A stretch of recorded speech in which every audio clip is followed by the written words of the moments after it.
Merci, Madame Rixain. Monsieur Hetzel.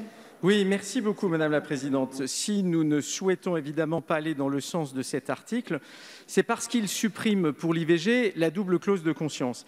Or, cela va poser un certain nombre de problèmes. Je voudrais rappeler ici que l'existence de cette clause de conscience dans le Code de santé publique est liée à la nature même très particulière qui est cet acte d'interruption volontaire de la grossesse.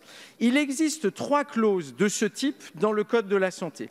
Il s'applique pour l'IVG, il s'applique pour la stérilisation et le 3e cas de figure, c'est la recherche sur les embryons. Le législateur a jusqu'à présent considéré à chaque fois qu'il s'agissait d'actes d'une nature particulière, raison pour laquelle, en tout cas, je considère qu'il faut maintenir cette clause.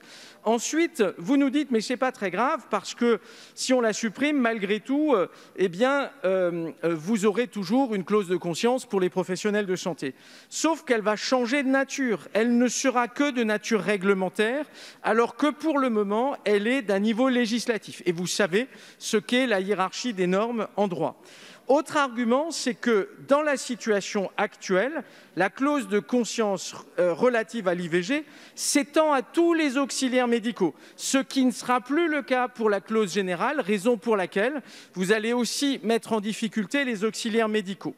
Et puis je terminerai, je reprends là encore ce à quoi je faisais référence tout à l'heure, une commission des affaires sociales ici même à l'Assemblée en 2015, toujours Marisol Touraine qui dit « En tout état de cause, nous émettons un avis résolument défavorable à la suppression de la clause de conscience pour les IVG parce que ce serait une régression pour les professionnels de santé. » Voilà ce que dit Marisol Touraine, qu'on ne peut pas vraiment qualifier comme étant quelqu'un qui fait partie de ma famille politique.